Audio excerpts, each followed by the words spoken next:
A smile appeared the moment death arrived. Welcome to Cafe Echoes. I am your host, Silas Graves. Comment below and share where you're tuning in from. I truly enjoy hearing from you. Let's uncover why. There were exactly 12 guests for dinner, not counting the household staff, and Lady Beatrice Ravenscroft, who presided over the occasion with a composed grandeur that had become her trademark, took evident pride in the delicacy of the arrangements. The silver gleamed. The flowers were white roses and pale blue delphiniums. At each place stood a folded menu card inscribed by hand. Nothing had been left to chance. Yet if one had looked closely, very closely, one might have observed that the perfection was not wholly at ease. Sir Alister Ravenscroft, the master of the house, they possessed the sort of distinction that comes from long habit rather than natural charm. He was a man of 58, heavily built, with a broad, handsome face that had begun to coarsen under the twin influences of prosperity and self-indulgence. His grey hair was brushed with military precision, his voice retained something of the parade ground, and his eyes, pale and penetrating, suggested that he was accustomed to command and less accustomed to contradiction. He had made and remade a fortune in shipping, speculation, and certain discreet foreign ventures upon which society, because he entertained it so well, preferred not to inquire too closely. Lady Beatrice, by contrast, was all stillness and control. Slender, dark, and exquisitely dressed, and she had the face of a woman who had trained every emotion to remain behind the eyes and never reach the mouth. Those eyes, large and faintly mournful, rested upon each guest with flawless courtesy. Only once or twice that evening did they betray something sharper, a flash of impatience, perhaps, or apprehension. Among the guests was Miss Lenora Marsh, Lady Beatrice's younger cousin, a golden-haired young woman with the kind of brightness that people too quickly mistake for simplicity. There was Dr. Stephen Vale, an intimate friend of the house, urbane and dry, whose neat beard and careful speech gave him an air of professional discretion. Mr. Adrian Locksley, Sir Alister's secretary, sat pale and alert, a man who looked as if he had spent many years apologizing for the failings of others. Mrs. Celia Ashbourne, and a widow of uncertain means but unmistakable elegance, wore emerald velvet and an expression of amused detachment. Captain Hugh Denham, recently returned from abroad, had a sun-darkened face and a restless manner that contrasted oddly with the room's cultivated calm. Also present were Mr. Edgar Fenwick, Sir Alister's solicitor, Miss Violet Kerr, Lady Beatrice's companion, whose silence had in it less meekness than observation, and Philip Ravenscroft, Sir Alister's nephew, a handsome young man with tired eyes and the careless polish of one who has lived too long on expectations not yet fulfilled. It was, as Lady Beatrice had said, a civilized gathering, but civilization is often only the thinnest veneer over primitive things. The first slight discord came not in speech but in silence, and dinner had proceeded through its earlier courses with the agreeable murmur of conversation. Sir Alister spoke of a forthcoming continental venture. Captain Denham offered some anecdote from Alexandria.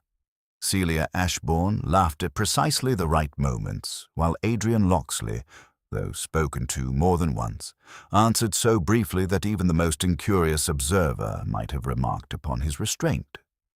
Then, during the serving of the fish, Lady Beatrice addressed a remark to Philip regarding a letter from Vienna. The young man started visibly. "A letter?" he said. "Yes," said Lady Beatrice, with smooth precision.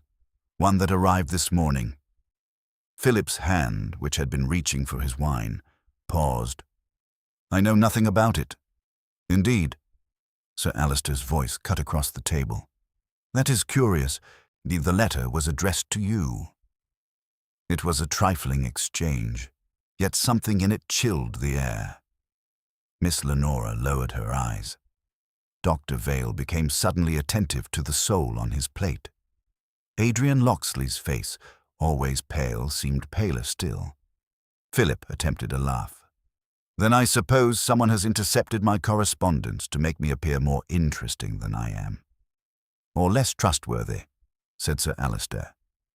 Lady Beatrice intervened at once, not hurriedly but with a firmness so polished it could almost have been missed. She spoke to Mrs. Ashbourne about the exhibition at Burlington House, and the conversation, obediently grateful, moved onward. But the moment had been noted. One could feel it settling invisibly among them like dust. After dinner, the ladies withdrew for a short interval before the gentlemen joined them in the drawing-room. The June evening was warm. French windows stood open onto the terrace, where the last of the light lay faint and silvery over the lawn. Somewhere in the distance, a fountain played with soft persistence. Coffee was served. A gramophone, at Lady Beatrice's request, offered a low instrumental waltz. Yet the room did not quite recover its ease. Sir Alistair stood near the mantel, one elbow resting upon it, a liqueur glass between his fingers. He was speaking with Fenwick in undertones. Philip hovered by the piano, affecting indifference, though he watched his uncle with covert strain. Dr. Vale had taken up position in a deep armchair, where he studied everyone with the detached eye of a physician who suspects that symptoms are about to declare themselves. Lenora stood near the open windows. Captain Denham was beside her, speaking too low for others to hear. Once, when she turned her head, the anxiety in her young face was unmistakable. It was at this point that the name of Hercule Poirot was first mentioned. The name did not arise dramatically. It came almost absurdly, as so many important things do in a passing observation. Celia Ashbourne, regarding the symmetry of a porcelain shepherdess on a nearby cabinet, said with a languid smile, "One imagines that if murder were ever committed in a room like this, the criminal would have the decency to arrange the furniture afterward." Dr. Vale lifted an eyebrow. "Sis, your imagination is singularly morbid." "Not morbid," said Mrs. Ashbourne. "Merely practical. Disorder always offends me after tragedy." "Then you would admire Poirot," said Lady Beatrice quietly. "I am told he has exactly that preference." Several heads turned. "You know Monsieur Poirot?" asked Miss Violet Kerr, speaking for the first time in nearly an hour. Lady Beatrice's expression did not alter. "I have met him. Very slightly." Sir Alistair made a short, contemptuous sound. "That theatrical little fellow? I cannot endure detectives who make a profession of vanity." Dr. Vale smiled. "Yet I hear he is rarely wrong." "Any man who cultivates mustaches like military decorations is bound to inspire confidence in somebody," said Philip. This earned a ripple of laughter, faint but real. Only Lady Beatrice did not join it. "He has," she said, "a reputation for seeing what others overlook." Sir Alistair drank the last of his liqueur. "Then let us hope he is occupied elsewhere. I have no intention of providing amusement for Belgian specialists in human folly." The remark might have passed as no more than bluster, had not Adrian Locksley, standing slightly apart, let slip the spoon with which he had been stirring his coffee. It struck the saucer with a hard, nervous clatter. Everyone looked at him. "I beg your pardon," he murmured. Sir Alistair's gaze lingered a second too long. "You are becoming absurdly jumpy, Locksley." "Yes, Sir Alistair." There was another silence. It was Philip who broke it, moving toward the windows with an energy that suggested escape rather than casual motion. "Come," he said. "This room is suffocating. Oh, who will take the air on the terrace?" Lenora went out almost immediately. Captain Denham followed. Celia Ashbourne, after a moment, drifted toward the French doors like a woman drawn by instinct away from a scene not yet unpleasant enough to justify departure, but already promising disturbance. Philip himself stepped outside and lit a cigarette. From where they sat, those remaining inside could see the glow of it in the dusk. Sir Alistair remained by the mantel. Fenwick bent his head closer and resumed their subdued conversation. Adrian Locksley crossed to a writing table, opened it as though in search of something, then shut it again, His hands were not steady. Lady Beatrice, standing perfectly still beside the piano, watched him, and in that instant, so slight that only a mind trained to the observation of human tensions would have valued it, the currents in the room aligned. Fear, resentment, secrecy, dependence, each had its source, and all of them, in one fashion or another, ran toward Sir Alister Ravenscroft. No one present would have expressed it so plainly, yet all felt it. A clock on the mantel chimed the quarter. Sir Alister straightened. "Locksley," he said with curt authority. "My papers? The blue leather dispatch case." Locksley turned at once. "I left it in the study, sir." "Then fetch it." The secretary hesitated, only for the briefest fraction of a moment, but long enough. "At once, sir." He went out by the inner door. Sir Alister, perhaps irritated by the delay, set down his empty glass with unnecessary force. "These young men," he muttered, and though Locksley was no longer especially young. "No nerve, no discipline." "Pressure is not always improved by pressure," said Dr. Vale mildly. Sir Alister shot him a glance. "And moral weakness is not cured by indulgence." Lady Beatrice moved then, slowly, toward the open window. "It is warm," she said. "I think the storm may break before midnight." Far away, beyond the lawns, thunder muttered once on the horizon. It was a beautiful house, a beautiful evening, a company of well-bred people enclosed within wealth, habit, and secrets. And somewhere very near at hand, though none of them yet understood it, death was already entering the room with noiseless feet. The sound of the thunder seemed to linger after it had died, as though the air itself were holding its breath. For a few moments, no one spoke. The hush was broken only by the faint turning of the gramophone record and the distant murmur of voices from the terrace. Then Adrian Locksley returned, carrying the blue leather dispatch case exactly as he had been instructed. If his face had altered, it was only in the way that paper alters when folded once too often. He had not grown paler, for that seemed impossible, but more strained, more brittle. He crossed the room and handed the case to Sir Alister with both hands. "Here it is, sir." Sir Alister took it without thanks. "You were long enough. I could not see at once where it had been placed. You should have known." "Yes, sir." Again there was that curiously oppressive stillness.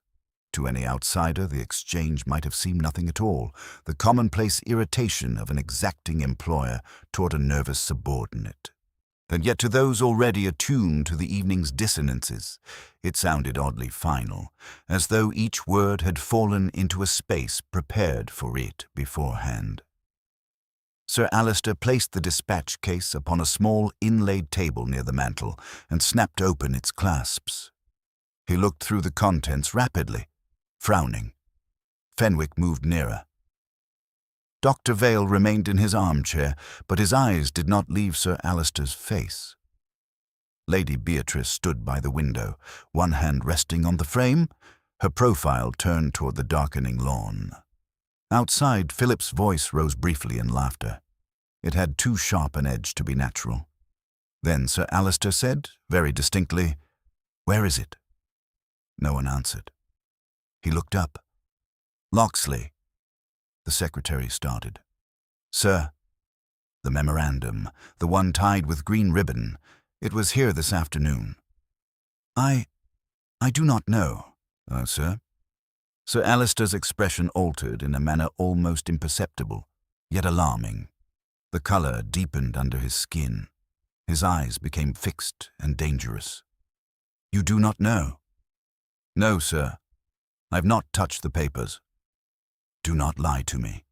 Fenwick intervened with professional caution. "My dear Alister, perhaps it has merely been mislaid among the other documents." Sir Alister swept the remaining contents from the case onto the table. Letters, envelopes, folded statements, and a small silver pencil case scattered untidily across the polished surface. Lady Beatrice turned at the sound. Dr. Vale set down his cup.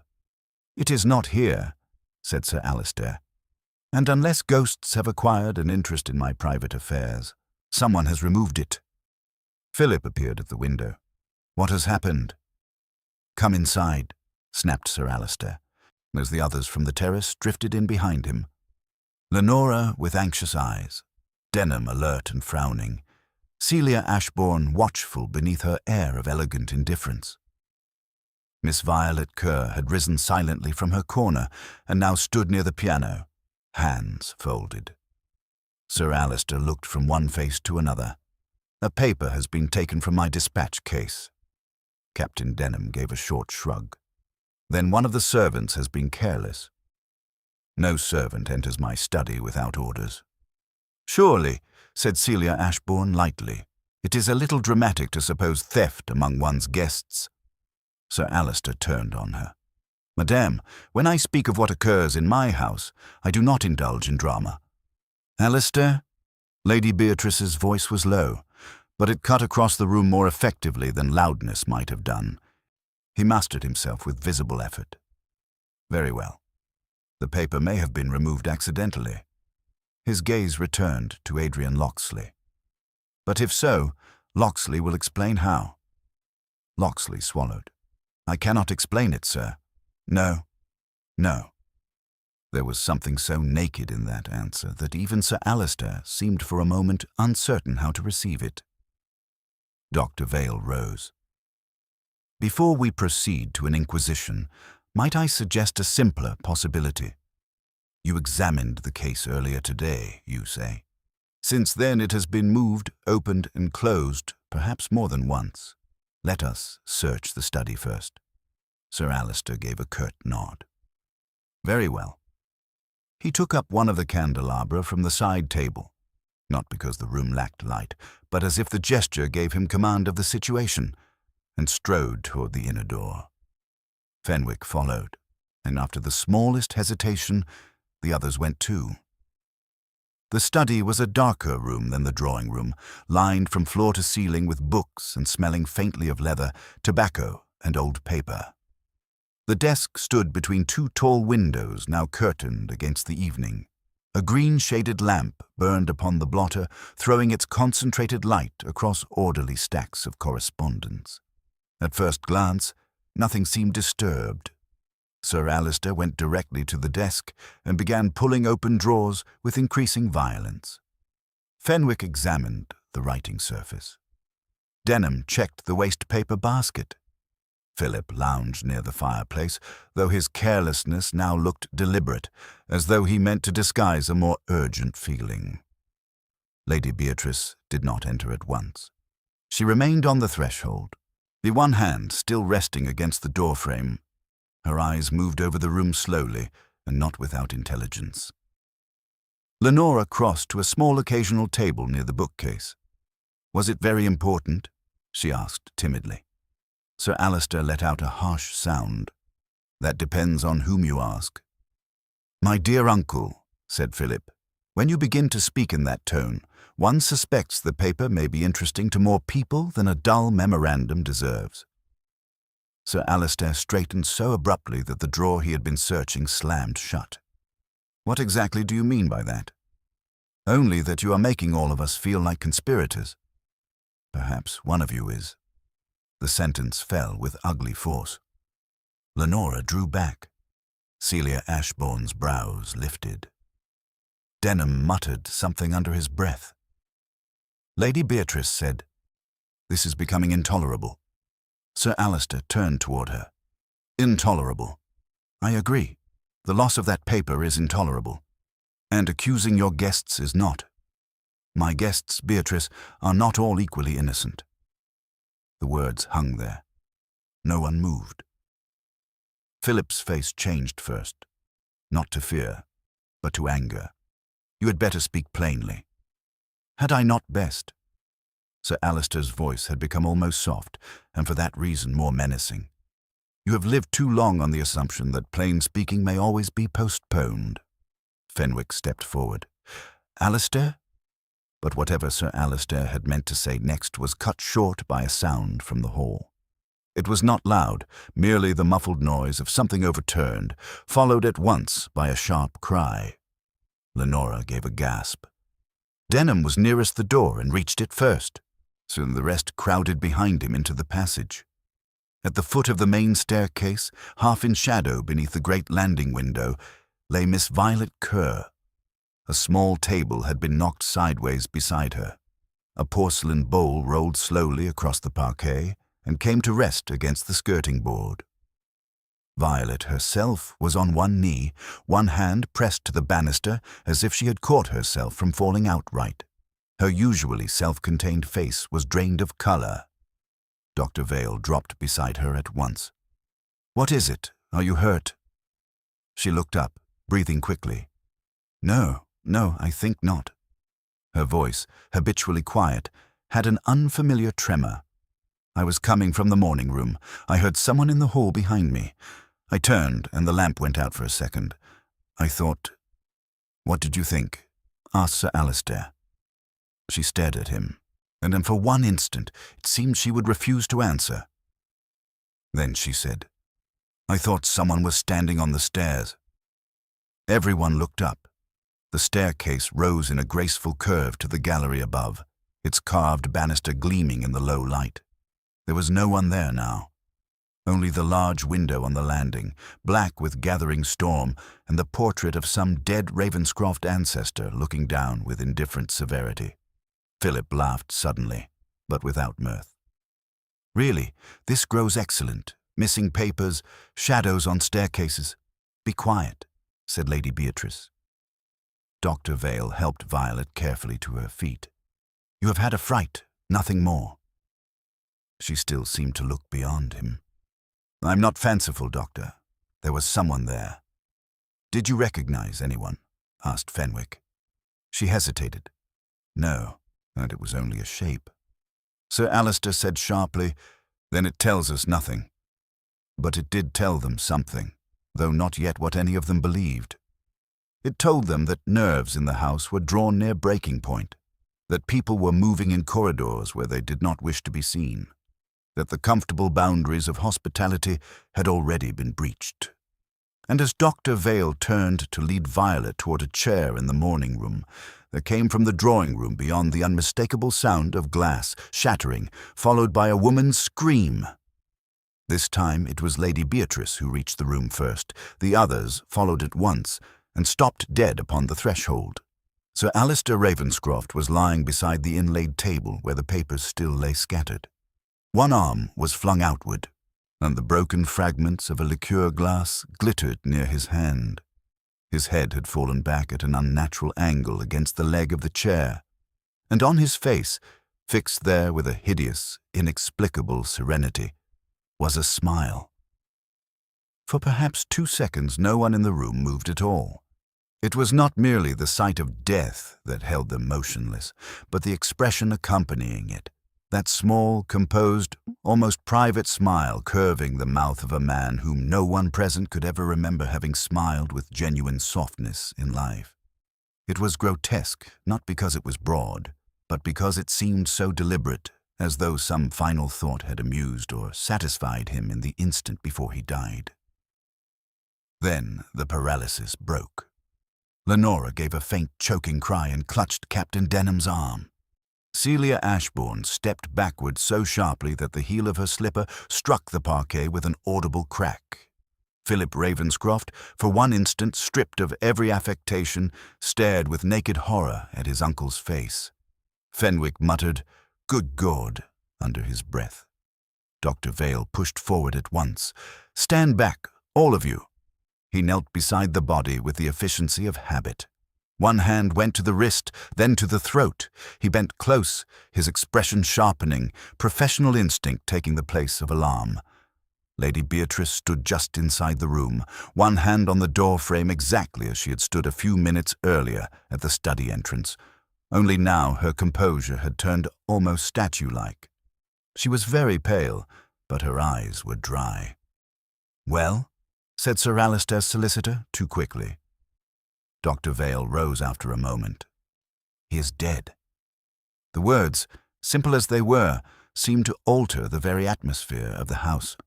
Before, there had been disturbance, accusation, dread. Now there was fact.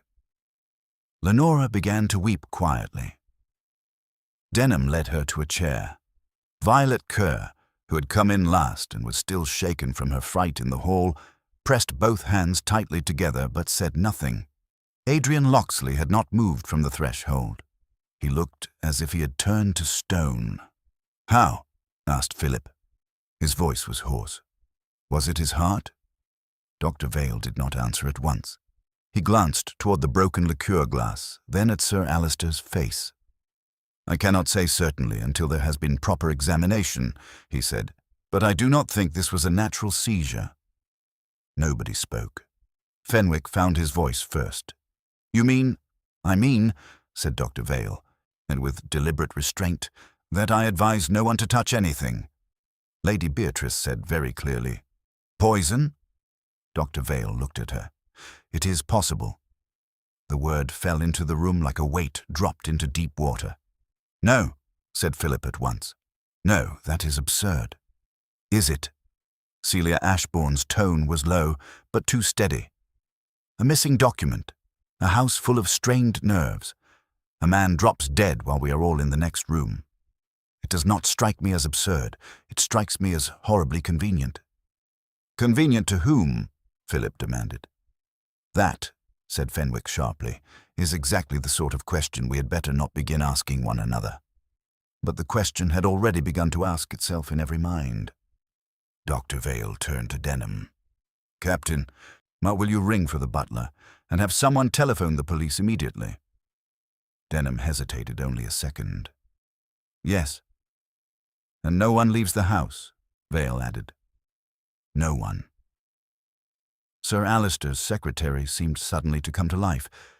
"The telephone is in the morning room. I will—" "No," said Dr. Vale. Locksley stopped. "Remain here." There was no accusation in the physician's tone, but the effect was unmistakable. Adrian Locksley's lips parted, then closed again. He lowered his head. Captain Denham went out. Lady Beatrice crossed the room at last, not toward the body, but toward the mantel. She stood there, one hand resting lightly upon the marble, and said, "The servants must not be allowed to panic. Mrs. Hargreaves will need instructions." Dr. Vale gave a brief nod. "Yes, but no one is to clear this room, no matter what they see." Again that dreadful small smile on the dead man's mouth seemed to draw the eye from every corner of the room. The broken glass glinted near his hand. A dark stain, liqueur, not blood, had spread in a narrow crescent across the parquet. Philip, staring at the body, said suddenly, "He was standing when we left him."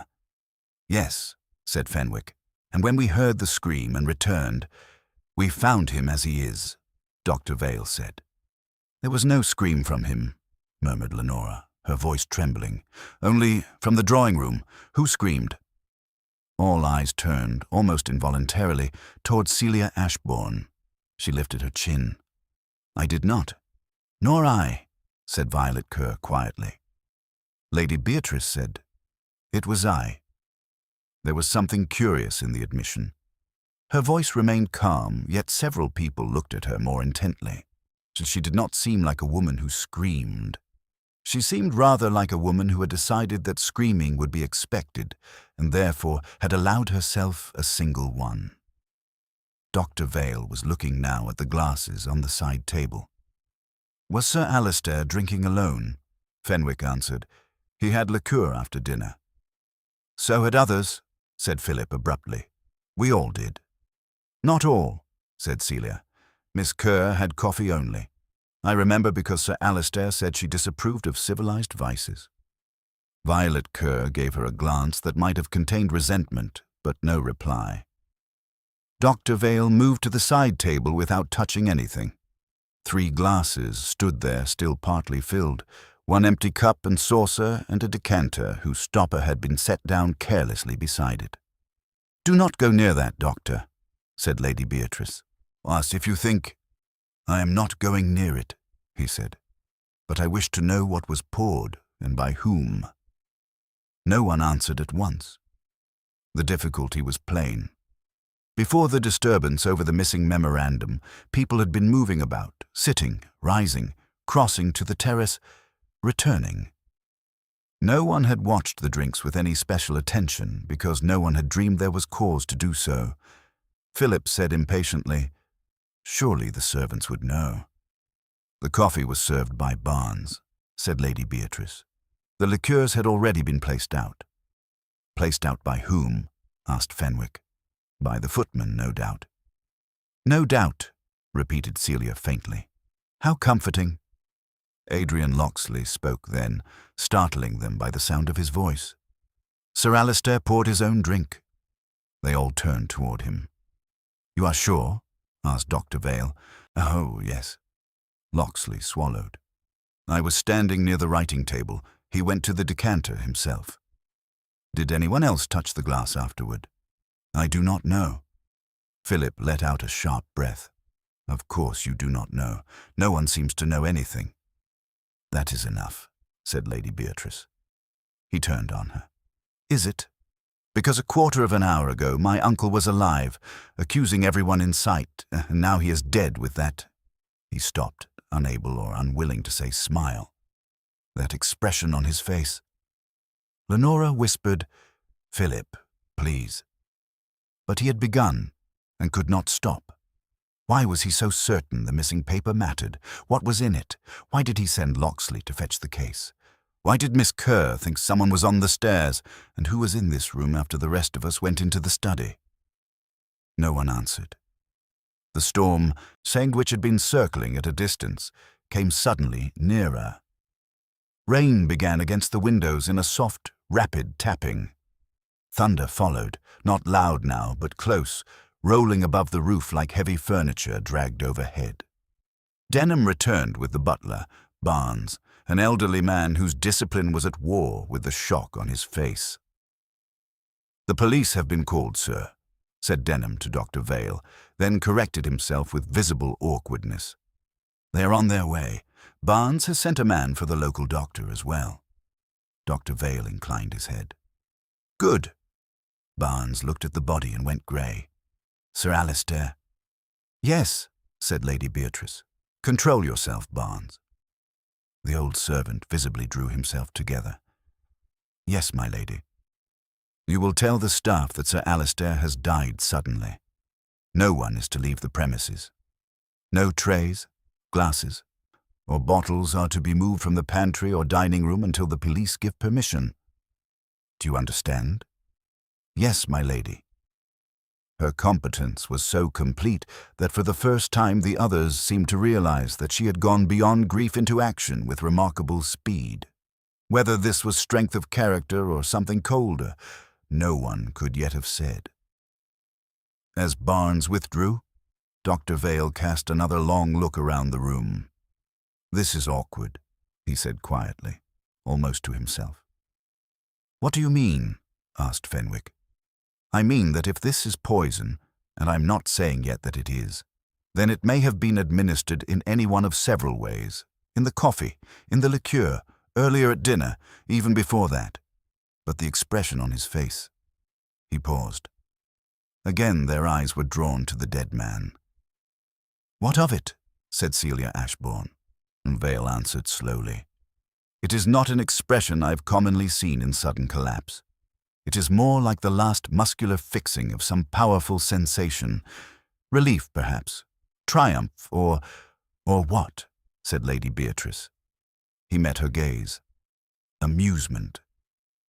The word no sooner left him than Violet Kerr gave a small involuntary sound.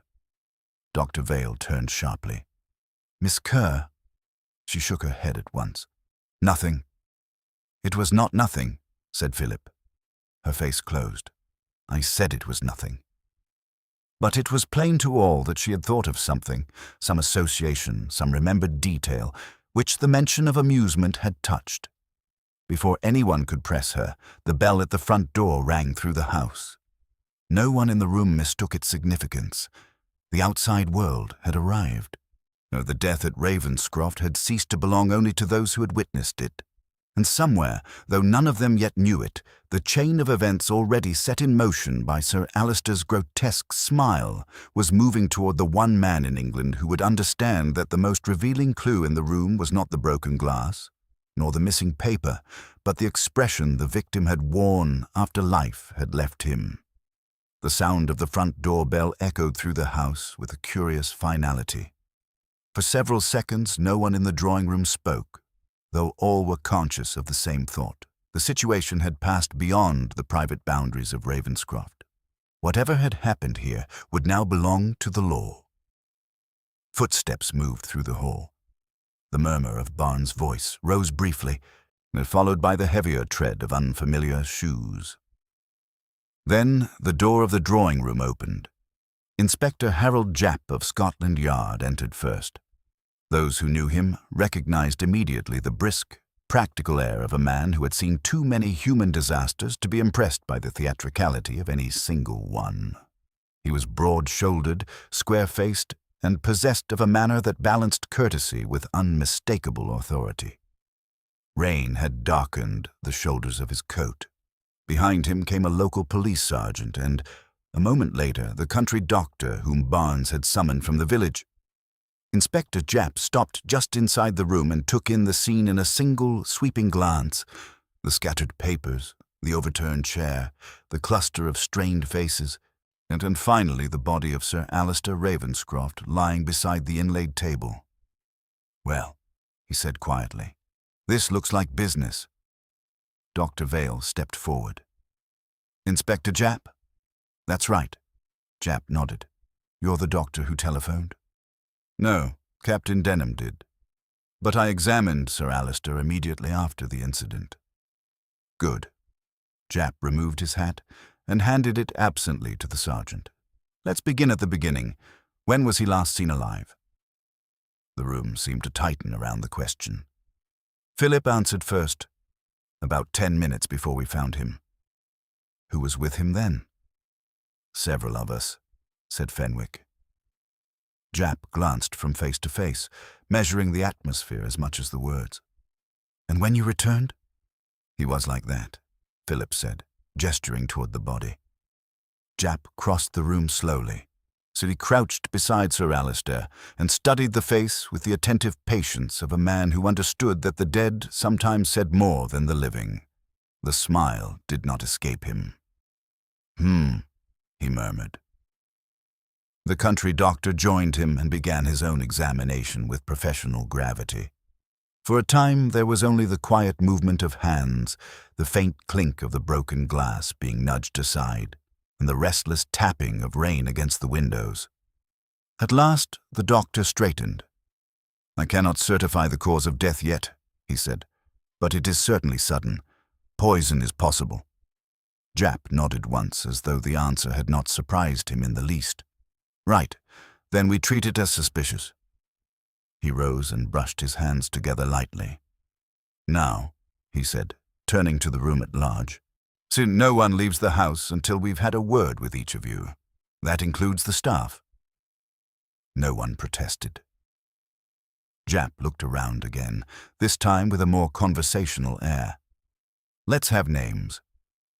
One by one they were given: Lady Beatrice Ravenscroft, Philip Ravenscroft, Miss Lenora Marsh, Captain Hugh Denham, Mrs. Celia Ashbourne, Dr. Stephen Vale, Mr. Edgar Fenwick, Miss Violet Kerr, and Adrian Locksley.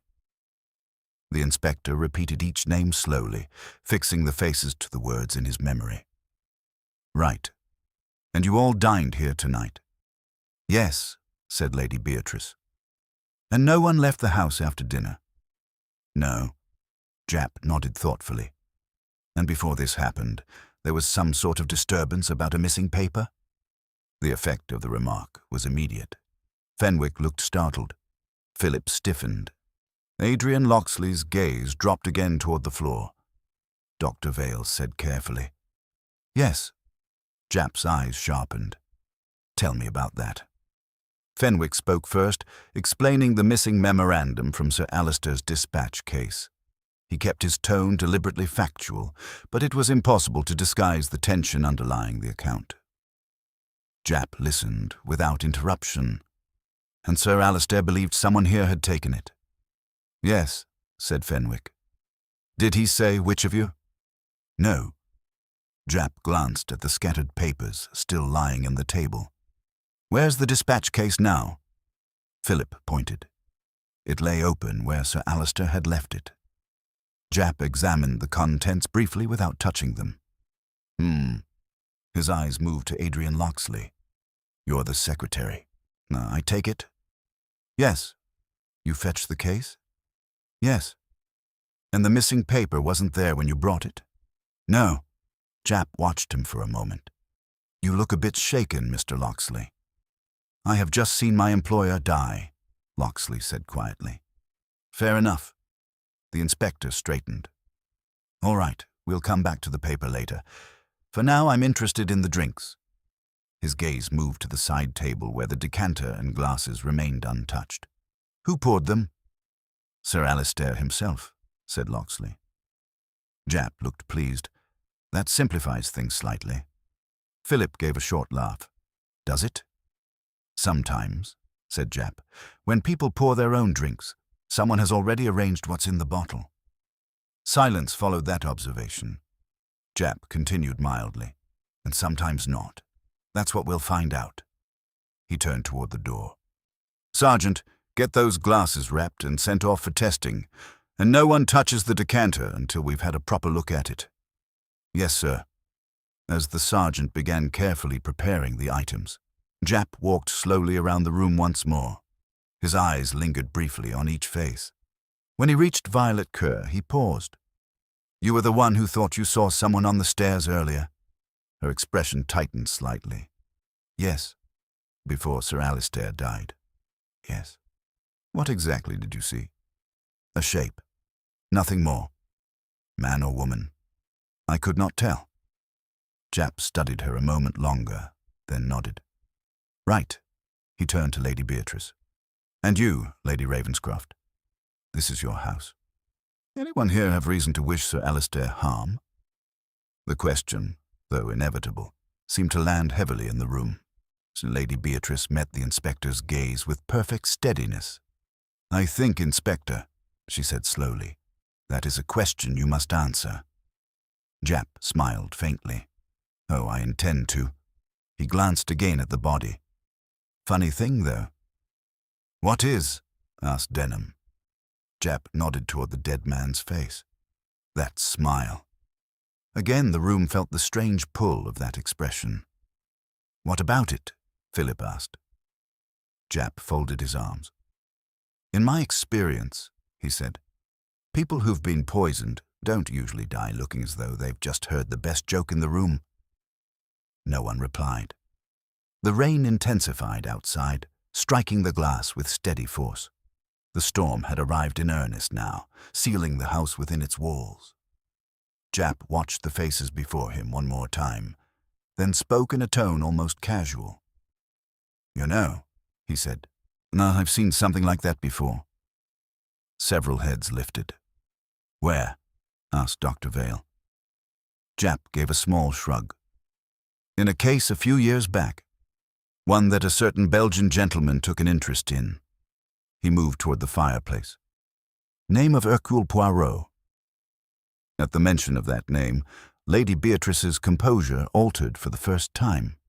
It was not dramatic. It was merely the smallest pause in her breathing. Inspector Japp noticed it at once. Inspector Japp did not immediately comment on Lady Beatrice's reaction. Instead, he allowed the moment to pass as though it had been of no consequence at all. But those who knew the reputation of Scotland Yard understood that Japp was not a man who overlooked small disturbances in human behavior. He walked slowly back toward the table where Sir Alistair had fallen. Now then, he said in a brisker tone, let's get the order of events straight while everyone's memory is fresh. He pointed toward the study door. You all went in there together to look for the missing paper. Yes, said Fenwick. And how long were you there? A few minutes at most. And Sir Alistair? He remained in the drawing room, said Dr. Vale. Japp nodded. So he was alone? No, said Adrian Locksley suddenly. The inspector turned. Oh? I mean he was alone when the rest of us entered the study. Locksley corrected himself quickly. But before that, everyone was here. Japp studied him thoughtfully. Quite. He moved his gaze to Philip Ravenscroft. You left the drawing room before the others went into the study, didn't you? Philip hesitated. I stepped onto the terrace. Why? To smoke. Anyone with you? Miss Marsh and Captain Denham came out shortly after. Lenora nodded nervously. Yes, Inspector. We were only there a moment. And during that time Sir Alistair remained inside. Yes. Japp considered this. So for a short period Sir Alistair was alone in this room while some of you were on the terrace and the rest were still here. That sounds right, said Denham. And then the matter of the missing memorandum came up. Yes, said Fenwick. Japp turned again toward the body. And shortly afterward everyone went into the study, except Sir Alistair. There was a murmur of agreement. Which means, said Japp quietly, that if anything was added to his drink in that interval, it must have happened either before he poured it, or while he was alone in this room. He looked at the decanter again. And since he poured the drink himself, that leaves us with two possibilities. What are they? Asked Celia Ashbourne. Either the poison was already in the decanter, said Japp, or it was introduced earlier, perhaps at dinner. Dr. Vale folded his arms. Both would require planning. Yes, said Japp calmly. Murder usually does. The word hung in the room now without resistance. No one attempted to contradict it. Philip ran a hand through his hair. This is madness. Is it? Said Japp. My uncle was a difficult man, certainly. But murder? Celia Ashbourne gave him a sidelong glance. Difficult men accumulate enemies more efficiently than agreeable ones. That is quite enough, said Lady Beatrice, and her voice had regained its control, but there was a new edge in it now. Inspector Japp noticed that too. Well, he said, that's something we'll be looking into. Sir Alistair Ravenscroft was a wealthy man. Wealth tends to create motives. Fenwick shifted uneasily. You must understand, Inspector, that this house contains friends and family. Japp's mouth twitched slightly. Funny thing about that, Mr. Fenwick. So do most murder scenes. No one laughed. The sergeant finished carefully wrapping the glasses and carried them toward the door. The decanter remained on the table, glistening under the lamplight like a silent witness. Japp walked over to the dispatch case and examined the scattered papers more closely. This missing memorandum, he said. What exactly was it? Fenwick hesitated. A business document. What kind of business? Shipping investments. Japp looked unconvinced. And you say it was tied with a green ribbon? Yes. Was it important? Fenwick exhaled slowly. Very. How important? Fenwick glanced briefly toward Lady Beatrice, then answered. Important enough that Sir Alistair was extremely anxious about it. Anxious in what way? He believed someone had taken it deliberately. Why? Fenwick hesitated again. I cannot say. Inspector Japp raised one eyebrow. You're a solicitor, Mr. Fenwick. Not knowing the significance of a document tied with ribbon in your client's dispatch case is rather unusual. Fenwick colored slightly but did not reply. Japp turned away. All right, he said. We'll come back to that too. He walked once more to the body and crouched beside it. Doctor, he said to Vale. Did he say anything before he collapsed? No. No cry? No warning? No. Japp nodded thoughtfully. Yet he ends up lying there smiling like that. He studied the expression again. Odd thing. Dr. Vale said quietly, You mentioned earlier you had seen something similar in another case. Yes. What happened in that one? Japp stood up. In that one, he said slowly, the victim realized something just before dying. What sort of something? Asked Denham. Japp shrugged, the sort that made him understand the whole trick. The room seemed to grow colder. "You mean," said Lenora faintly, "he knew who killed him?" "Possibly." "Then why did he smile?" Philip demanded. "That," said Japp, "is the interesting part." He turned toward the door as footsteps approached in the hall. Barnes appeared again. "There is a telephone call for you, my inspector." "For me?" "Yes, sir. From London." Japp frowned slightly and stepped into the hall. The others remained where they were, the silence tightening once more after his departure. Lenora whispered, "Do you suppose it is about the case?" Dr. Vale said nothing. Philip paced near the fireplace. Celia Ashbourne watched Lady Beatrice carefully. Adrian Loxley had not moved. After a minute, Japp returned. His expression had changed in a way that immediately caught everyone's attention. "Well," he said. "What is it?" asked Fenwick. Japp removed his damp coat and handed it to the sergeant. "That call," he said calmly, "was from London." "Yes? It seems," he continued, "that someone connected with this house placed a telephone call earlier this evening." Lady Beatrice spoke first. "To whom?" Japp looked at her. "To Monsieur Hercule Poirot." No one spoke. "And the curious thing," Japp went on, "is that the call was placed before Sir Alister died." The words landed like a stone dropped into still water. Philip stared at him. "You mean someone here summoned a detective before the murder even happened?" "That," said Japp quietly, "is exactly what it looks like." The storm outside cracked with a sudden flash of lightning, and in that brief white glare across the room, Sir Alister Ravenscroft's dead face seemed almost alive again, still wearing that same strange, knowing smile. The revelation settled over the room with a peculiar heaviness. For a few seconds, no one spoke, as though the meaning of Inspector Japp's statement required time to travel from the ears to the mind. Philip was the first to react. "That's ridiculous," he said sharply. "No one here would summon a detective unless something had already happened." Japp regarded him calmly.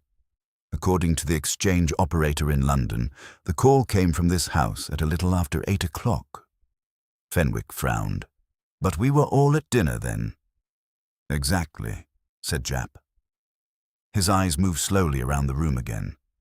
"Which means the call was placed either by one of you leaving the table briefly, or by someone in the household."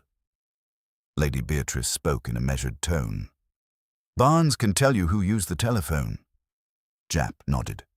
"He already has." "And?"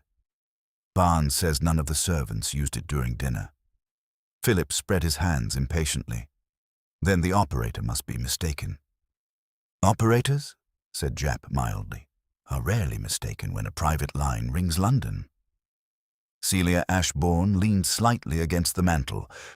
So someone here expected trouble," she said quietly. "That appears likely," Japp agreed. Lenora looked from face to face, her expression growing more distressed.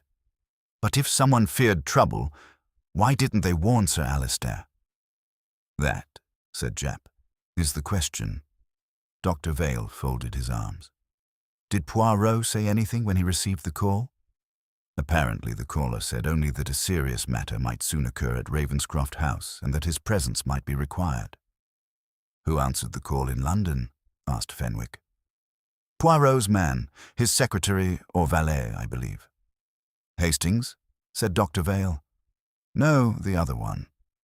"George." Japp paused. "And from what I gather, Monsieur Poirot himself is already on his way." There was another silence. Captain Denham let out a low whistle. So the famous detective will walk into this mess as well." Philip gave a harsh laugh. "As if things weren't unpleasant enough." Japp glanced toward the body again. "On the contrary," he said quietly. "If this is murder, you'll be glad to have him." "Why?" Philip demanded. "Because Poirot has a habit of noticing things the rest of us miss." He nodded toward Sir Alister's face. "Especially things like that." Once more the room's attention drifted unwillingly to the dead man's expression. The smile had not changed, but now that Japp had spoken of it so often, it seemed almost impossible not to see intention in it. Dr. Vale said thoughtfully, "You believe Sir Alistair realized something just before he died?" "I believe it's possible, but poison often causes muscular distortion," Fenwick suggested. "Yes," Japp said, but usually not one that looks quite so satisfied." Lenora shivered. "I wish we would stop talking about it." Celia Ashbourne regarded the body with calm curiosity. "It is rather extraordinary," she murmured. "What is?" asked Denham. "That expression." She tilted her head slightly. "It does not look like the face of a man who has been surprised." "What do you mean?" Philip said. "I mean," she replied, "it looks more like the face of a man who has just understood something amusing." "Amusing?" Philip repeated incredulously. "Yes." Dr. Vale looked again at Sir Alistair. "That is precisely what troubles me." Japp moved toward the window, listening to the rain beating against the glass. Outside, the storm had grown violent. Lightning flashed across the lawns and thunder rolled over the house like distant artillery. "So no one's leaving tonight," he said matter-of-factly. "Not that anyone would want to," Denham replied. Japp turned back. "All right. Until Poirot arrives, we proceed with the usual routine." He nodded toward the chairs. "I'll speak to each of you separately." Philip groaned. "This is going to take all night." "Murder investigations usually do," said Japp. He pointed to Adrian Locksley. "You first, Mr. Secretary." Locksley looked startled but obeyed. They moved into the study, leaving the others behind in the drawing room. For several minutes, no one spoke. Lenora sat quietly twisting her handkerchief. Denham stood near the fireplace. Celia Ashbourne examined a porcelain figurine with exaggerated attention. Lady Beatrice remained by the mantel, her posture rigid but composed. Dr. Vale watched them all. Finally, Philip muttered, "This house feels like a prison." "It is one," Celia replied softly. "How so?" "Because one of us may be a murderer." Lenora made a distressed sound. "That is horrible." "It is also probable," Celia said. Philip shot her an angry look. "You seem remarkably calm about it." "I prefer unpleasant truths to comfortable illusions." Lady Beatrice spoke without turning. "Speculation will help no one." "No?" said Celia. "No." Celia's eyes rested on her thoughtfully. "You're extraordinarily composed, Lady Ravenscroft. My husband has just died. Composure is preferable to hysteria. That depends on the circumstances." Before the remark could develop further, the study door opened. Locksley emerged, looking even more exhausted than before. Inspector Japp followed. "Captain Denham," he said. Denham stepped forward and went inside. Philip paced again. This is absurd," he muttered. "We sit here like suspects in some melodrama." "Perhaps because we are suspects," said Celia. He stopped. "You enjoy this, don't you?" "No." Her voice was quiet but firm. "I simply observe." Lenora whispered to Dr. Vale, "Do you think the poison was in the drink?" "It is possible." "Or the coffee?" "Yes." She swallowed nervously. "But then we all might have—" "No," he said gently. "Only Sir Alistair is dead." A sudden gust of wind rattled the windows.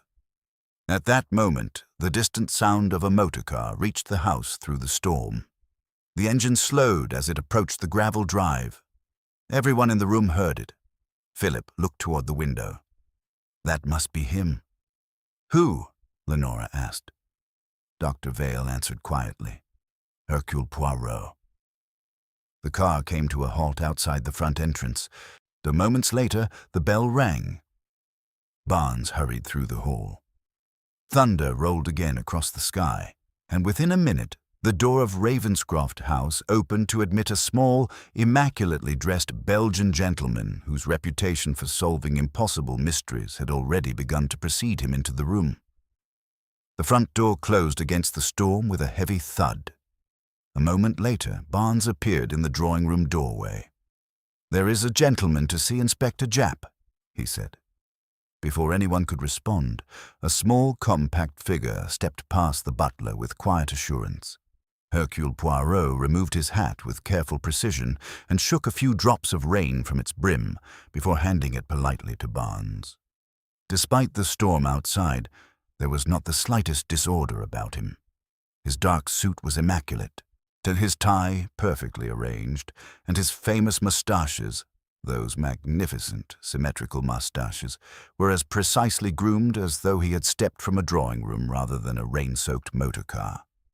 Inspector Japp, who had just emerged from the study after finishing with Captain Denham, broke into a faint grin. "Well, if it isn't the very man I was speaking about." Poirot inclined his head. "Bonsoir, my good Japp. You didn't waste any time. When one receives a telephone call suggesting that a grave matter may soon occur, one does not delay unnecessarily." His eyes moved calmly around the room, taking in each face with quiet attentiveness. Then they came to rest upon the body of Sir Alister Ravenscroft. For several seconds, Poirot said nothing. He stepped closer. No one spoke. Even Inspector Japp remained silent as the Belgian detective bent slightly, studying the dead man's face with intense concentration. His expression changed almost imperceptibly. "Ah," he murmured softly. "What do you see?" asked Japp. Poirot straightened slowly. "I see," he said. "A very curious thing." Philip Ravenscroft folded his arms. "We have already established that my uncle is dead, Monsieur Poirot." Poirot gave him a brief glance. "Yes, monsieur, that is not the curious thing." "Then what is?" Poirot gestured gently toward Sir Alister's face. "That." The room felt the same uneasy pull it had experienced all evening. "The smile," said Dr. Vale quietly. "Precisely." Poirot clasped his hands behind his back and began to walk slowly around the body, examining the surrounding area with delicate attention. The broken glass, and the decanter, the scattered papers, the dispatch case. He stopped beside the table and leaned forward slightly. "Inspector Japp, you believe poison may be involved?" "It's one of the possibilities." Poirot nodded. "And the glass?" "Being sent for testing." "Très bien." He turned to the others. "May I ask, who discovered the body?" Lady Beatrice answered. "We all did." "Together?" "Yes." "And before that?" "We had gone into the study." "Leaving Sir Alister here alone?" "Yes." Poirot's eyes brightened slightly. "Alone?" "But not entirely unobserved." Inspector Japp raised an eyebrow. "What makes you say that?" Poirot gestured toward the terrace windows. "Because there were guests outside, others nearby. Someone perhaps on the staircase." Violet Kerr stiffened slightly. Poirot noticed immediately. "You saw something, mademoiselle?" "A shadow only." "Ah." Poirot nodded thoughtfully. "And earlier tonight someone telephoned me." Every face in the room reacted to that statement. Philip spoke first. "Then you know who did it?" Poirot smiled faintly. "No, monsieur. I know only that someone wished me to come." "And you came before anything happened?" Celia Ashbourne asked. "Mais oui." "Why?" Poirot looked again at Sir Alister. "Because the voice on the telephone sounded troubled." "Male or female?" asked Japp. "Male." All eyes shifted, almost unconsciously toward the men in the room. Philip noticed and laughed sharply. "This is absurd." Poirot tilted his head. "Is it? You are suggesting one of us predicted my uncle's death. I suggest only that someone feared a very serious event." Denham frowned. "And did the caller give a name?" "No." "Recognizable voice?" Poirot paused thoughtfully. "It was disguised." That single word tightened the room again. "Disguised?" Fenwick repeated. "Yes." "How?" "A slight roughness, perhaps cloth over the mouthpiece." Japp nodded slowly. "That fits," Poirot continued calmly. "But what interests me more is this. He pointed again to the dead man's face. Inspector Japp mentioned that victims of poison rarely die smiling. Yes, said Japp. Which means, Poirot continued gently, that something happened just before death that pleased Sir Alistair Ravenscroft. Philip stared at him. Pleased him? Yes. While he was dying? Exactly. That makes no sense. Poirot's eyes twinkled slightly. On the contrary, monsieur, it makes a great deal of sense. Dr. Vale leaned forward. How so? Poirot walked slowly toward the fireplace. Imagine, he said, a man who suddenly realizes the truth. The truth about what? Denham asked. About who has betrayed him. A faint chill seemed to pass through the room. Lenora whispered. You mean he recognized the murderer? Possibly. Then why smile? She asked. Poirot turned back toward them. Because perhaps he understood something else as well. What? Said Philip impatiently. That the person who had tried to outwit him had failed. Inspector Japp frowned. Failed? Yes. Poirot looked again at the body. Observe carefully. They followed his gaze. The smile, he said softly, is not one of fear, nor of pain. What is it then? Celia Ashbourne asked. Poirot's voice dropped almost to a whisper. It is the smile of a man who believes he has the last laugh. No one spoke. The rain hammered against the windows. Inspector Japp broke the silence. Well, Poirot, if that's the case, then something doesn't add up. Indeed. Because Sir Alistair is the one who ended up dead. Poirot inclined his head.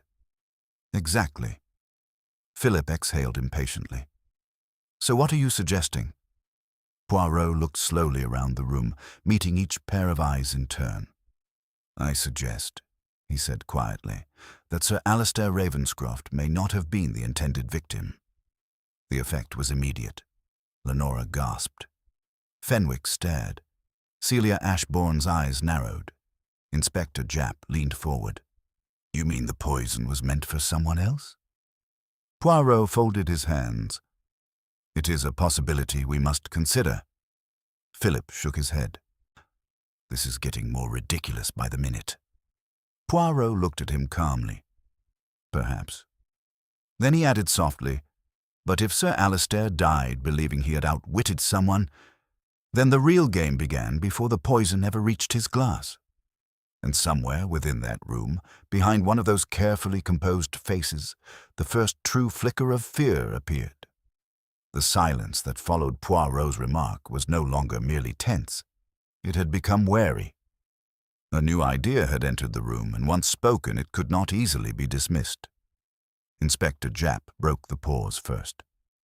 You're suggesting, he said slowly, that someone meant to poison another guest, and Sir Alistair got the drink by mistake? Poirot lifted one hand gently. It is one possibility. Philip gave a sharp laugh. That is absurd. Why, monsieur? Because my uncle poured the drink himself. Just so. Poirot walked toward the table again and regarded the decanter thoughtfully. And yet, he said, we must ask ourselves a simple question. Why did Sir Alistair smile? No one answered. People, Poirot continued softly, do not smile when they realize they have been poisoned. They show fear, anger, shock. Dr. Vale nodded slightly. That is true. But, Poirot went on, they might smile if they believe something has gone exactly as they planned. Inspector Japp folded his arms. You think he knew the poison was there? Perhaps. Lenora stared at him. You mean he drank it deliberately? Poirot did not answer immediately. Instead, he bent down and examined the broken liqueur glass again without touching it. Tell me, he said. What was Sir Alistair drinking? Benedictine, said Adrian Locksley quietly. Poirot looked up. You are certain? Yes. Was it his usual habit? Yes. And the others? Various liqueurs, said Fenwick. There were several bottles on the tray earlier. Inspector Japp nodded toward the decanter. But this one remained here. Exactly. Poirot straightened. So Sir Alistair pours himself a drink, drinks it, and within moments collapses. Yes, said Dr. Vale. And in that moment, Poirot murmured, he smiles. The room waited. Poirot turned suddenly toward Violet Kerr. Mademoiselle. She stiffened slightly. You saw someone on the staircase earlier this evening. Yes. At what exact moment? Just before we heard the crash in the drawing room. You are sure? Yes. And the figure, did it seem to be coming down or going up? She hesitated. Coming down, I think. Poirot nodded thoughtfully. Merci. Inspector Japp frowned. You think the person on the stairs was involved? It is possible, Philip interrupted impatiently. This is all speculation. Poirot looked at him mildly. Monsieur, every investigation begins with speculation.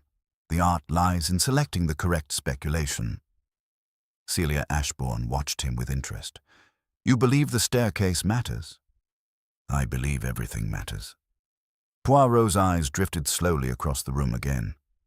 To understand a crime, one must understand the people. He gestured gently toward Sir Alistair's body. This man was powerful, wealthy, accustomed to control.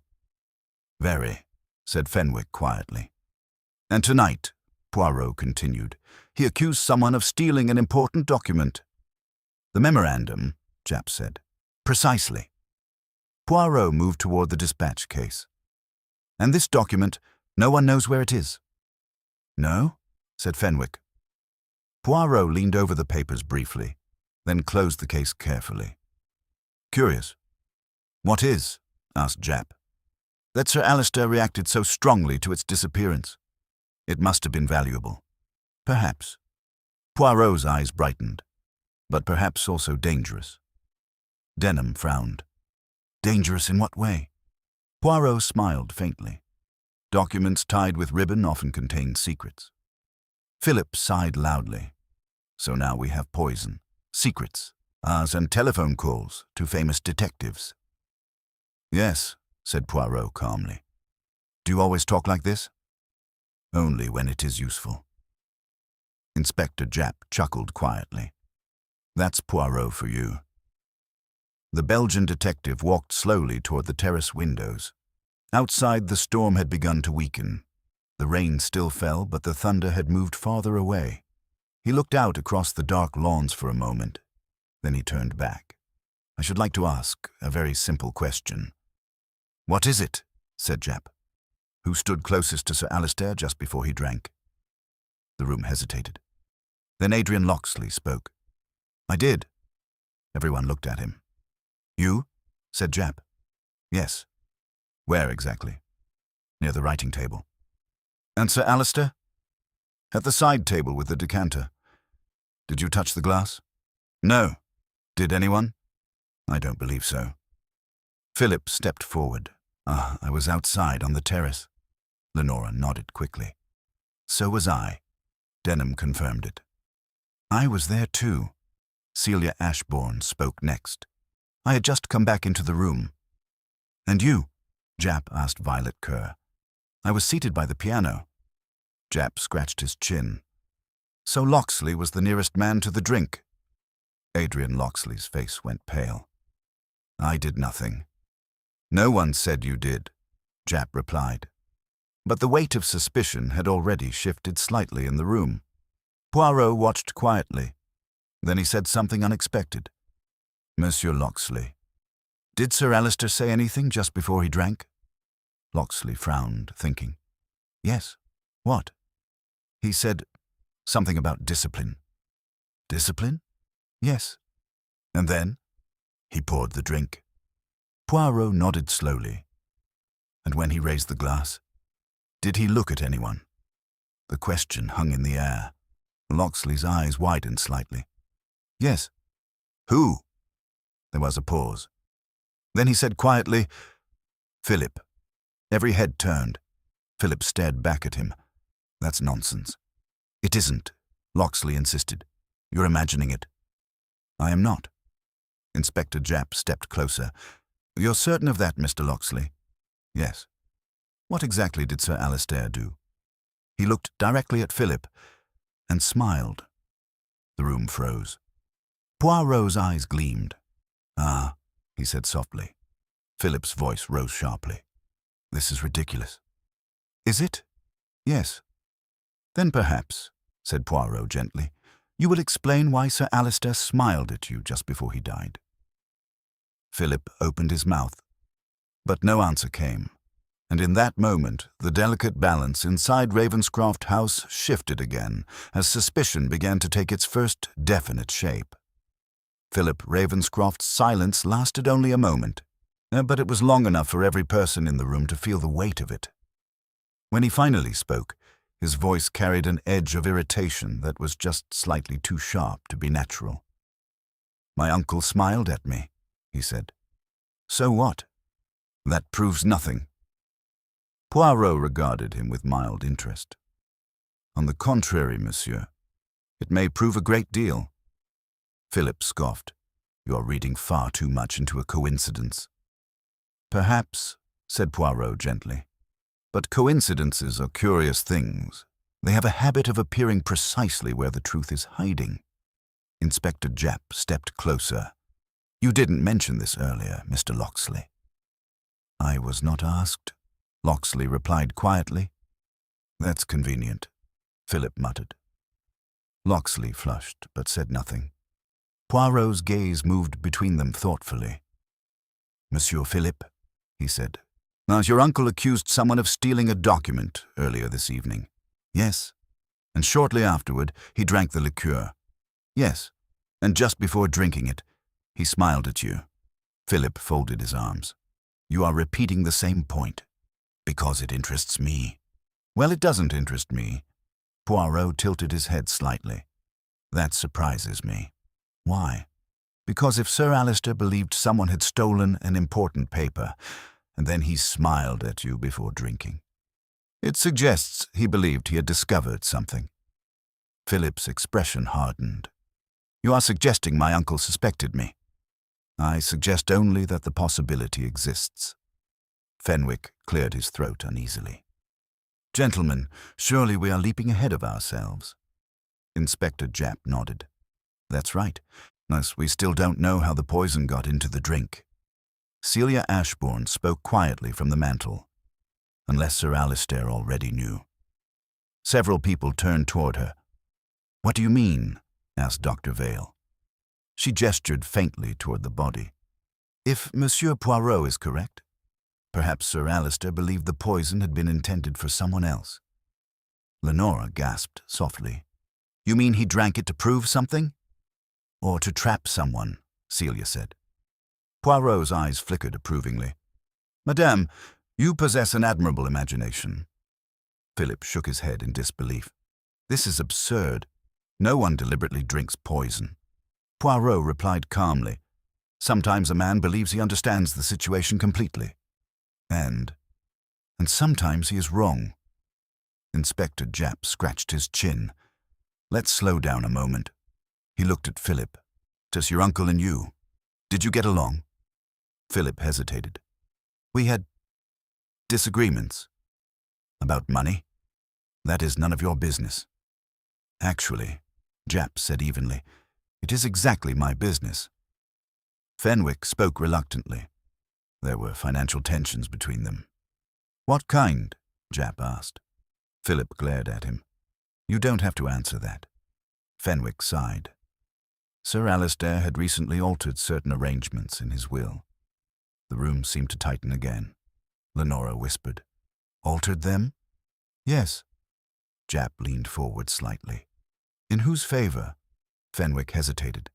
Not Mr. Phillips. Philip's jaw clenched. Wonderful, he said bitterly.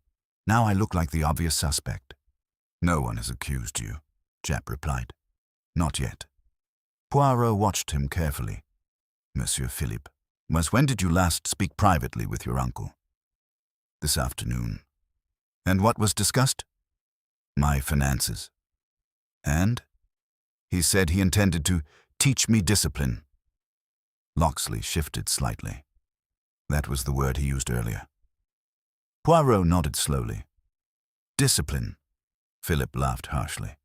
Yes, my uncle enjoyed that word. Inspector Japp folded his arms again. And you weren't pleased about the change in the will? Would you be? That depends how much money we're talking about.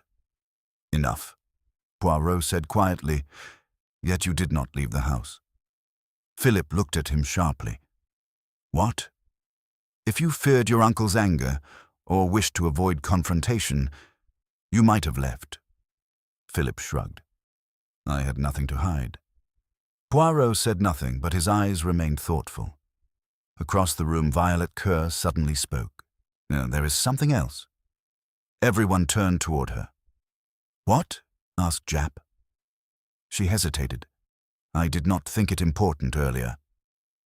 Poirot stepped closer. Mademoiselle, often the smallest detail is the most important. She nodded slowly. When I saw the figure on the staircase, I heard something. What? Japp asked. A door closing. Which door? The study. Inspector Japp looked toward the study entrance. But we were all already there. Yes, she said quietly. That means someone left the study just before Sir Alistair collapsed, said Denham. Poirot's eyes brightened. Très intéressant. Japp frowned. But who? They all thought back. The memory of that moment returned slowly. They had gone into the study together, except Sir Alistair. Yet Violet had heard a door close. Philip spoke first. So that's impossible. Is it? Poirot murmured. Yes, because we were all together. Celia Ashbourne spoke quietly. Not quite. What do you mean? Philip asked. She looked toward Adrian Locksley. For a moment. Mr. Locksley remained behind. Locksley's head snapped up. That is not true. You were standing near the desk when the rest of us moved toward the door. Only for a second. Inspector Japp stepped forward. A second is sometimes enough. Locksley's voice trembled. I did not poison Sir Alistair. No one said you did, Japp replied, but you had access to the room. And to the dispatch case, Celia added. Locksley looked almost desperate now. I was retrieving papers. Poirot spoke softly. Monsieur Locksley, when Sir Alistair smiled at Monsieur Philip. Yes? Did he say anything? Locksley frowned, thinking, Sir, perhaps? What? I cannot be certain. Try. Locksley closed his eyes briefly. I think he said, yes. Too late. The words settled in the room like a whisper of cold air. Poirot's moustaches twitched slightly. Ah, he said quietly. Inspector Japp frowned. Too late for what? Poirot looked once more at the dead man's smiling face, and then he said something that made the room feel suddenly smaller. I believe, he said softly, Sir Alistair Ravenscroft discovered the truth about the missing memorandum just seconds before he died. Silence fell again, because if that was true, then somewhere in the house, the document that had begun the entire chain of events was still hidden. The idea that the missing memorandum still lay somewhere inside Ravenscroft House seemed to change the atmosphere more than the death itself had done. And until that moment, the crime had been abstract, poison, suspicion, and speculation. Now there was something concrete again, a document that had frightened Sir Alistair enough to accuse those around him, a document that had vanished shortly before he died. Inspector Japp broke the silence. All right, he said briskly. If the paper is still in the house, we'll find it. He turned toward the sergeant. No one leaves their rooms tonight. We search the place first thing in the morning. Poirot lifted a hand gently. Permit me, mon ami. Japp looked at him. Yes? I do not think it will be necessary to search the entire house. Oh? No. Poirot's eyes drifted slowly around the room again. I think the document is much closer than that. Philip laughed incredulously. You mean someone here is carrying it in their pocket? Poirot smiled faintly. That would be most inconvenient for them. Inspector Japp crossed his arms. "Well, Poirot, if you've got an idea, now's the time." Poirot did not answer immediately. Instead, he walked slowly toward the terrace windows once more and looked out into the dark garden.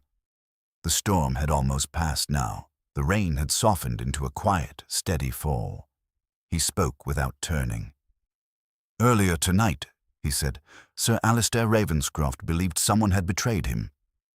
"Yes," said Fenwick. "He accused his guests." "That is correct." Poirot nodded slightly. "But what if he was wrong about the betrayal?" Japp frowned. "How do you mean?" Poirot turned back toward them. "So imagine a man who believes someone has stolen a document from him." "That's exactly what happened," Philip said impatiently. "Perhaps," Poirot replied calmly. "But what if the document was not stolen at all?"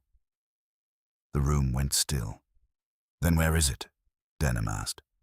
Poirot pointed gently toward the dispatch case. "Where it has always been." Inspector Japp blinked. "But we looked through it." "Did we?" Japp glanced toward the open case on the table. "Yes." Poirot approached it slowly. "May I?" Japp gestured. "Go ahead." Poirot lifted the dispatch case with careful fingers and examined the interior. He removed several papers, studying them briefly before placing them aside. Then he reached into the inner lining. His fingers paused. "Ah." He drew out a thin, folded envelope that had been tucked beneath the leather seam, while the green ribbon was still tied neatly around it. For a moment, no one spoke. Inspector Japp stepped forward. "Well, I'll be—" Fenwick stared. "That is the memorandum." Poirot placed it gently on the table. "Exactly." Philip frowned. "But how could it have been there all along?" Poirot looked at him quietly. "Because it was hidden there." "By whom?" Poirot's eyes moved slowly across the room. "That is the true question." Inspector Japp untied the ribbon carefully and glanced over the contents. His expression darkened. "Well now," he said quietly. "What is it?" asked Denham. Japp looked up. "It's a financial agreement." "Yes," said Fenwick uneasily. "Between Sir Alistair and someone else." "Who?" Philip demanded. Japp's eyes moved toward Adrian Locksley. "Your secretary." Every head turned. Locksley went pale. "See, that cannot be correct." Japp held up the paper. "Looks pretty clear to me." Poirot spoke softly. "Monsieur Locksley, Sir Alistair had discovered certain irregularities in his business accounts." Locksley shook his head. "No." "Yes." Poirot continued gently. "He confronted you earlier today." Locksley's hands trembled. "You're mistaken." "Am I?" The secretary looked as though he might collapse. Inspector Japp stepped closer. "Go on, Poirot." Poirot nodded. Sir Alistair had hidden the memorandum himself inside the lining of the dispatch case. He intended to confront Monsieur Locksley tonight, after confirming the evidence. Locksley's voice cracked. "I did nothing." "But he told you he had discovered the truth," Poirot said. Locksley stared at him in silence. "And so," Poirot continued quietly, "you panicked." Philip spoke sharply. "You mean Locksley poisoned him?" "No." The room froze. "Then what?" Japp asked. Poirot turned toward Sir Alistair's body again. Monsieur Locksley feared exposure, but he did not poison Sir Alistair. "Then who did?" Lenora whispered. Poirot looked slowly at the others. "Someone else heard the conversation." Denham frowned. "Who?" Poirot's gaze stopped on one person. Celia Ashbourne. She did not move. Inspector Japp noticed immediately. "Mrs. Ashbourne?" She smiled faintly. "How interesting." Poirot spoke softly. "You are not merely an elegant guest, madame." "No." "No." He gestured toward the memorandum. "You were also involved in Sir Alistair's financial dealings." Her eyes glittered slightly. "Am I?" "Yes." Inspector Japp looked between them. "Poirot?" Poirot nodded. Madame Ashbourne had been quietly encouraging Monsieur Locksley to divert funds from Sir Alister's business. Celia Ashbourne laughed softly. That is quite a story. But tonight, Poirot continued, Sir Alister revealed he had proof. Her smile faded. And that frightened you? Inspector Japp stepped closer. You poisoned the drink. No, she said calmly. Poirot's voice remained gentle. You placed poison in the decanter earlier, intending that Monsieur Locksley would be blamed. Silence fell. But Sir Alister poured the drink himself, Japp said slowly. Yes, Poirot nodded. And when he realized what had happened, he looked at Monsieur Philip and smiled. Why? Lenora asked. Because he understood everything. Poirot looked at Celia Ashbourne. Because he understood that Madame had tried to eliminate the one man who could expose the fraud and frame the secretary. Inspector Japp's voice hardened. Mrs. Ashbourne, I think you'd better come with me. For the first time her composure cracked. You cannot prove that. Poirot lifted the memorandum. This document proves the fraud.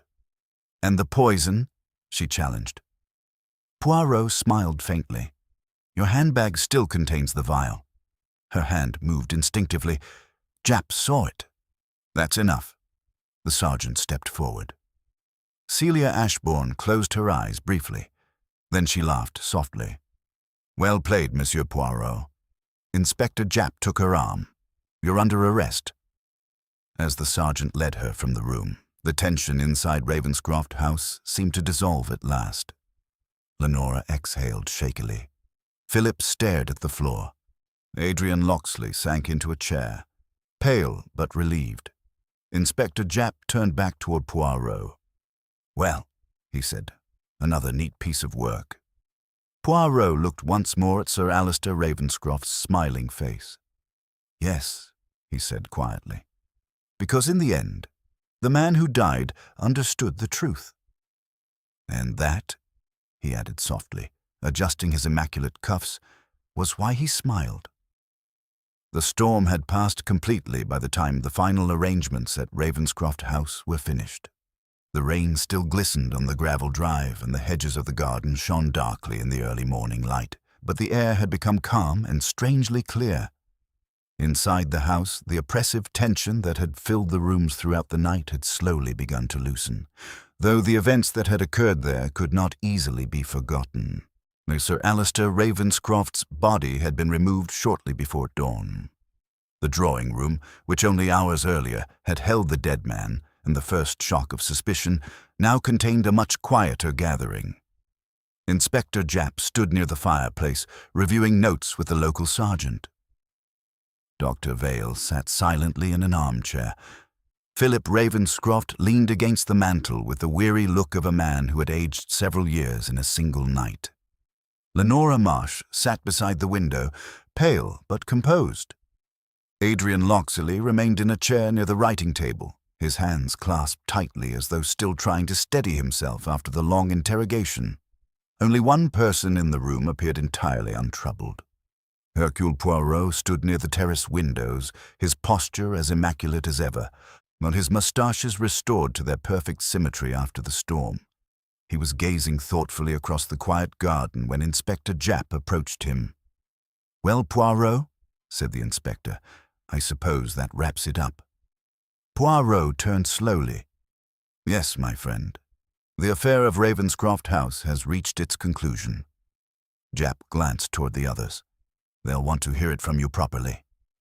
Poirot inclined his head. "But of course." He moved toward the center of the room where the others were gathered. They looked up as he approached, each face carrying its own mixture of exhaustion, relief, and lingering uncertainty. "Monsieur Philippe, mademoiselle, gentlemen," Poirot said gently. "The night has been long. Yet before we part, it is right that everything should be understood clearly." Philip nodded stiffly. "Yes, I would like that very much." Poirot folded his hands. "This affair began not with poison, but with money." Fenwick nodded grimly. "As I suspected?" "Indeed." Sir Alistair Ravenscroft had discovered that funds from his shipping investments were disappearing. At first he believed the fault lay in careless accounting, but gradually he realized the truth. His eyes moved toward Adrian Locksley.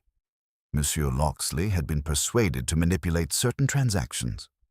Locksley lowered his head. "I was a fool," he said quietly. Poirot shook his head slightly. "You were weak, perhaps, but not the true criminal." Philip frowned. "Then how did Mrs. Ashbourne become involved?" Poirot smiled faintly. Madame Ashbourne had been moving within Sir Alistair's social circle for some time, and she learned of his business dealings and gradually befriended Monsieur Locksley, encouraging him to divert small sums that she could later collect. Locksley spoke again, his voice strained. "She said no one would notice." "And at first," Poirot said gently, "no one did." Inspector Japp nodded. "But Sir Alistair eventually caught on."